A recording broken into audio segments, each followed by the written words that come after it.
Itu menandakan dunia perkreditan di Indonesia ini lagi marak-maraknya. Masyarakat tak punya uang, kau bilang bagus, Ce. Di mana akal kau nih? Buat korang yang nonton video ini, kalau korang tak mampu untuk beli rumah, jangan beli rumah. Nanti tercekik hutang. Ribu.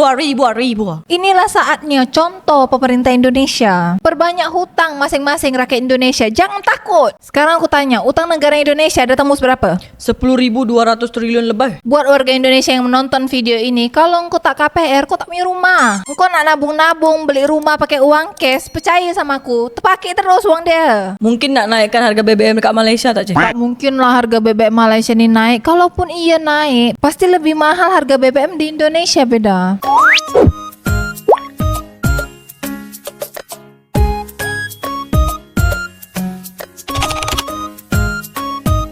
Ketua Umum Kamar Dagang Indonesia bilang, daya beli masyarakat Indonesia menurun, ekonomi melemah. Saat ini masyarakat sudah tidak punya uang. Baguslah beda kalau masyarakat Indonesia ini tak punya uang. Itu menandakan dunia perkreditan di Indonesia ini lagi marak-maraknya. Masyarakat tak punya uang, kau bilang bagus, Ce. Di mana akal kau nih? Kau punya akal tak? Kalau masyarakat Indonesia sudah tidak punya uang, inilah saatnya. Bisa minjam ke teman-teman, ke bank, sama saudara mara andai taulan. Berarti pinjaman orang Indonesia ini akan semakin banyak, Ce. Pemerintah Indonesia aja tidak melarang masyarakatnya ini meminjam uang.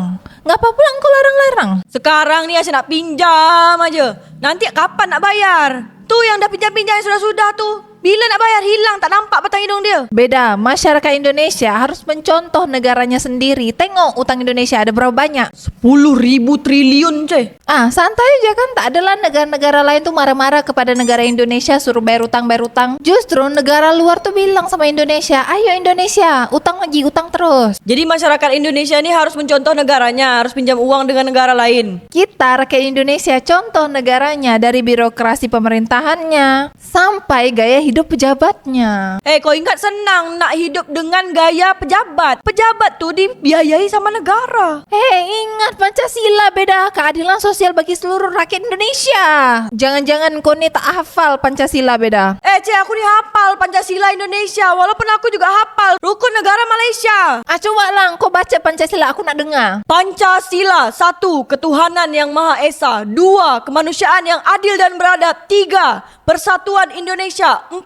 Kerakyatan yang dipimpin oleh hikmat kebijaksanaan dalam permusyawaratan perwakilan. 5. Keadilan sosial bagi seluruh rakyat Indonesia. Kalau gitu kan senang kita rakyat Indonesia. Tak usah takut nak pinjam uang. Pinjam uang tu boleh, Ce. Tapi kau ni nak pinjam-pinjam terus tak nak bayar. Bila kau nak bayar, di akhirat nanti kau susah, Ce. Riba. Bunganya semakin tinggi. Kau nengoklah negara Indonesia, utangnya banyak, santai aja. Sombong amat. Justru itu yang harus dicontoh sama rakyat Indonesia. Banyak utang, santai aja. Itu tuh negara, Ce. Kalau orang mana bisa, kau banyak hutang tak kena penjara. Beda, kita nih rakyat Indonesia, contoh aja birokrasi dan kebijakan pemerintah Indonesia.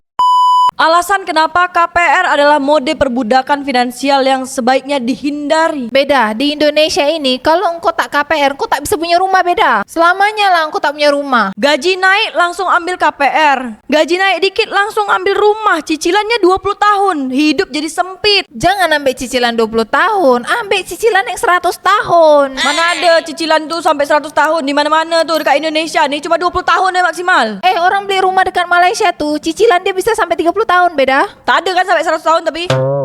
Ya tapi kan ada yang 30 tahun. Rukun negara yang pertama, kepercayaan kepada Tuhan. Hafal kan kau rukun negara Malaysia? Yang kedua, kesetiaan pada raja dan negara. Nak ambil KPR dekat Indonesia 30 tahun, bukan 20 tahun. Yang ketiga, keluruhan perlembagaan. Rukun negara Malaysia tuh ada berapa, beda? Keempat, kedaulatan undang-undang. Macam Pancasila juga kan rukun negara Malaysia nih. Yang kelima, kesopanan dan kesusilaan. Rukun negara Malaysia nih dibentuk tahun berapa, beda? Tahun 1970 sebagai reaksi peristiwa 13 Mei tahun 1969 untuk menyatukan rakyat Malaysia dan menciptakan negara yang makmur dan harmonis. Majulah Singapura. Ini rukun negara Malaysia, bukan Singapura. Coba kau baca Pancasila. Aku curiga kau tak hafal Pancasila nih. Kau ni cuma hafal rukun negara Malaysia aja. Ceng, kau ulang lagi video nih. Penonton, aku dah baca kan tadi. Ada sila 1 sampai ke 5. Hai penonton, beda nih penakut nak minjam uang ke bank sama ke teman-teman dia. Padahal dekat Indonesia nih, kalau tak KPR tak bisa punya rumah. Kalau tak punya duit tu, tak usahlah beli rumah. Tinggal kat bawah pokok. Beda, pokok mana yang kau nak tinggal? Semua pokok tuh udah ditebang untuk tambang batu bara, tambang nikel. Tapi kan masih ada pokok-pokok kelapa sawit. Kau nak tinggal dekat bawah pokok kelapa sawit? Agama Islam nih melarang riba, tak bagus pinjam duit, banyak bunga. Hai beda, kau nak tinggal dekat bawah pokok kelapa sawit? Pokok kelapa sawit tuh banyak babi hutan. Nanti tiba malam hari banyak.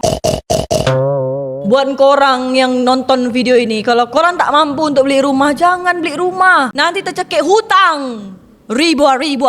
Buat warga Indonesia yang menonton video ini, kalau engkau tak KPR, kau tak punya rumah. Engkau nak nabung-nabung beli rumah pakai uang cash, percaya sama aku, terpakai terus uang dia. Ketua Umum Kamar Dagang Indonesia ni kan dah cakap, daya beli di Indonesia ni masyarakatnya menurun. Itulah orang yang menabung nih, pasti duitnya dipinjam. Jadi tak mungkin dia orang menabung untuk beli rumah. Jangan kan nak beli rumah, dia nak beli makan yang susah. Inilah saatnya contoh pemerintah Indonesia. Perbanyak hutang masing-masing rakyat Indonesia. Jangan takut. Hutang tu dibawa mati, ditagih nanti di akhirat. Sekarang aku tanya, utang negara Indonesia ada tembus berapa? 10.200 triliun lebih. Dan dia akan datang, utang negara Indonesia ini kan akan terus bertambah. Berganti kepimpinan, berganti juga nilai hutang negara Indonesia nih, Berarti kan utang negara Indonesia ini akan dibayarkan sama generasi Indonesia selanjutnya, pemimpin negara Indonesia selanjutnya. Jadi rakyat Indonesia nggak perlu takut untuk berutang. Sekarang utang kau ni siapa nak bayar? Ya yang bayar utang aku, orang Indonesia yang hidup di generasi selanjutnya. Kau ni kan bukan negara, ini kau ni orang, bukan pinjaman untuk negara, tapi untuk personal. Tapi kita contoh aja sama kebijakan yang udah negara Indonesia buat. Majulah Singapura. Buat korang warga Malaysia di dunia nyata, betul tak di tanggal 23 Juli tahun 2025 akan ada pengumuman penting dari Perdana Menteri Malaysia? Coba korang komen dekat bawah. Buat warga Malaysia, kira-kira apa pengumuman penting itu? Karena kami rakyat Indonesia terpapar dengan informasi tersebut. Majulah Singapura. Kira-kira pengumuman apa ya beda dari Perdana Menteri Malaysia? Nampaknya penting nih. Mungkin nak naikkan harga BBM dekat Malaysia tak, Tak mungkin lah harga BBM Malaysia ini naik. Kalaupun iya naik, pasti lebih mahal harga BBM di Indonesia beda. Atau jangan-jangan harga gas di Malaysia tak nak naik, ataupun dia nak keluarkan gas tabung 3 kilo je.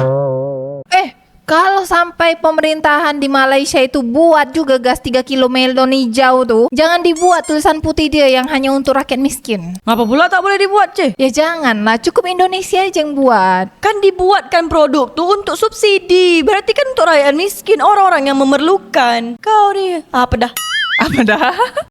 Kata anggota DPR RI, banyak siswa-siswa SMP yang kesulitan baca tulis. Ini bukan Indonesia emas, tapi Indonesia cemas. Sejarah Nur Afifah Balkis menjadi koruptor termuda di Indonesia. Konten kreator Indonesia mau dikenakan pajak. Jadi engkau yang buat konten di sosial media, siap-siap kena pajak. Anggota DPR ngurusin judul silang. Anggota DPR ngurusin second akunnya masyarakat, centang biru. Udah saatnya UU perampasan aset disahkan dan juga dihukum mati para koruptor itu, kata Bankik. Sri Mulyani cakap, masyarakat ingin penerimaan pajak naik, tapi segan bayar pajak. Setiap rupiah yang kita kumpulkan bukan untuk kemajuan struktur, tapi untuk kemajuan perut para pejabat kita.